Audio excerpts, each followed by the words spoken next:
Hey, what's happening, everyone? SirJames coming at you guys with another video. In today's video, I'm here to give you guys a video game review of Dynasty Warriors 9. That is right, we are finally here at the 9th installment. I gotta say, this is definitely a big improvement compared to what we're normally used to, but in a good way. Now, pretty much in this game, this is set into an immersive open world style adventure. Of course, you have the main core signature, as you all know and love for Dynasty Warriors, which is basically the whole concept of one versus thousands, because here in the game, you are a one-man army. You are basically the guy that the soldiers hopefully don't run into you, but sometimes they do, and doesn't end well for them. Now, of course, in this game, you pretty much get to explore China as it existed in the feudal warlands, viewed for dominance over the land.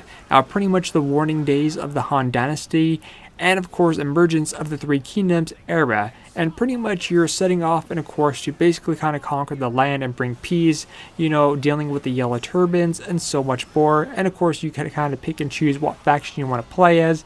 And of course, as you progress more into the game, next thing you know, alliances are forming, characters are unlocking, and basically you're just in for one lengthy adventure. Next up, going over the game's graphics, I gotta say it's definitely received a very nice improvement, and I can't wait to see what they do with this going forward. Now, Dynasty Warriors, for the most part, have been technically about the same as how things go. You know, things such as soldiers and few buildings will look really good, while the environment in general wasn't quite up to standard, because obviously with so many soldiers on screen, you know, they have to kind of tweak things around a bit so basically the game doesn't break down on itself. And they actually use some type of new engine here, and I gotta say it's really impressive. My personal favorite when it comes to this is not only does it look good, of course, it's the dynamic day-night weathering cycles. Now, of course, again, you have your typical situation where you'd be doing battles either in the early mornings, afternoon, at nights, and just general things like that. But my personal favorite, besides of how really good these things, especially the early mornings where you get that sun beating in the distance, just fantastic, by the way. There's moments such as rainstorms, which I really like. It's just small little details that always kind of grasp me.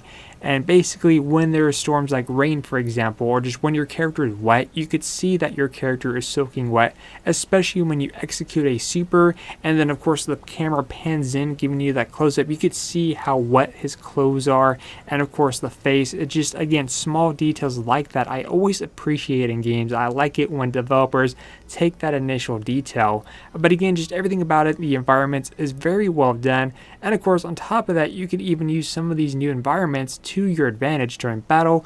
Next up, let's go ahead and talk about gameplay. Now, if you are fans of Dynasty Warriors, you are definitely going to love the additions that they've added to this game. Again, not only did the visuals get a nice updated and boost, but of course a little bit of the gameplay too. Now, of course, you got your typical hack and slash here, but I find that a lot of the characters that I've used could perform so many different combinations of attacks.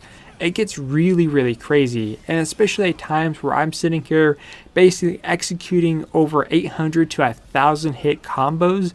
I mean, it's just amazing of what you can do depending on what kind of character you utilize in combat.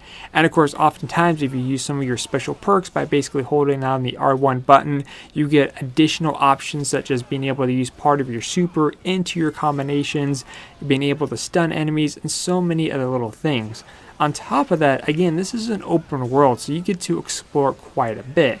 Now, because it's an open world, I kind of got a little bit of a Assassin's Creed Origins vibe. The reason why I went for that one, because that's another game I kind of recently played, because there was watchtowers set up in the land that you can climb up, and the camera literally pans around like you would see like in Assassin's Creed when you go to the highest points, revealing little objectives and of course items. And of course from there you could also go and hunt down animals. Animals also have different leveling systems depending on where you are into the game. Same thing with mission objectives, leveling up your character, so many little things.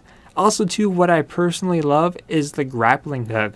Now, the grappling hook is basically used to getting over obstacles. For example, if you are coming forth to an enemy stronghold, and let's say they got the gates shut on you, basically what do?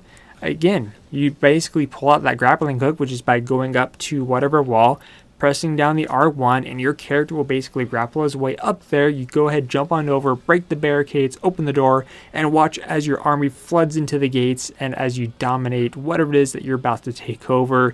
Again, just little fun little moments like that, just kind of a nice little way to getting around obstacles, or if you just kind of need to get up the ledges. And of course, you could also use the environments to your advantage as well. So let's say you happen to be up against a wall, you could use that wall to kind of bounce off, and of course to kind of give you the upper hand, or just kind of get away if things are a little bit too hasty for your taste. See, on top of that, of course, you got the crafting system, which again, there's items flutter throughout the game, and of course, same thing with missions too that could reward you, or with the hunting system. You can craft items, weapons, ornaments, and so many other little things. And of course, on top of that, if you wanted to, you could even go fishing. Now, the other thing I want to go ahead and mention is things having to do with the water. Now, of course, there are going to be docks in which you could hop onto the boat and basically take the boat across. However, of course, yes, your character can swim, so there is no water that's going to be an obstacle for you. Just kind of depends on what location you are at the time. So, you know, there may be a chance where the waters, and of course the shore is kind of a distance away, so it might take you a while to swim there. But my personal favorite, again, it's just little minor details like this that I appreciate, is that if you happen to be on your horseback and you jump into the water, well, guess what? You are going to be riding your horse through the water. Well, in this case, your horse will be swimming in the water. But again, it's just little details like that I appreciate. And of course, speaking of the horse as well, of course, you know, you could do combat on the horse as well. I mean, something that you've seen in previous Dynasty Warriors game. And if you happen to go to a destination that's pretty far, and maybe you want to go grab a snack or something like that, there's even an auto run system where you basically click the button and the horse will take you to your destination, just trotting away. It won't sprint or anything unless if you press the button to sprint. And of course, do keep in mind that if you do use the auto run system, your horse is a little bit retarded, or the AI for the horse, because if there's an obstacle in your way like a barricade, your horse will not do anything. There's a chance that your horse may kind of slip off to the left or right hand side, but oftentimes your horse may get stuck constantly because it's trying to stay in the center of the pathway. It doesn't take any shortcuts or anything like that to get your destination from point A to point B.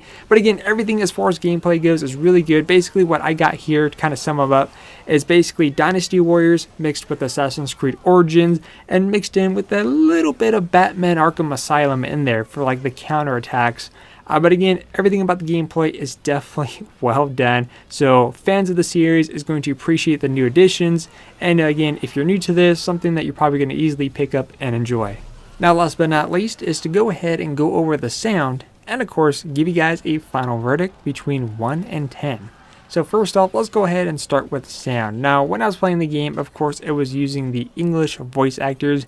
And English voice actors in Dynasty Warriors don't really kind of mix too well. Now, there are some characters where in terms of the English voice actors where they sound really good and it fits perfectly well with certain characters. But there's a lot of other characters where the English voice acting is just downright terrible, because this is kind of one of those games where they don't really have voice actors on hand. I think they kind of like pick random people to kind of voice different ones. But again, there are some really fitting characters and just other times not so much. And of course, Dynasty Warriors has always had a killer soundtrack. So again, it's always fun listening to the soundtrack in the background. I oftentimes just bump up the music in general and kind of lower the gameplay just so I could just listen to the music as I slaughter, again, thousands of soldiers and basically dominate the map.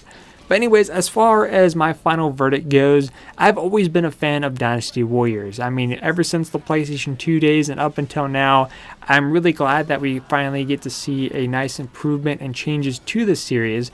And I definitely want to see where they go with this. I mean, I want to see more additions, more improvements. Now, of course, do keep in mind that when I was playing the game, there is a day one patch available at the download, which should be live now as you're seeing this review. But during, of course, my time with the game, I didn't have that patch. So there's a few little bugs here and there, but I know that the day one patch will easily fix that.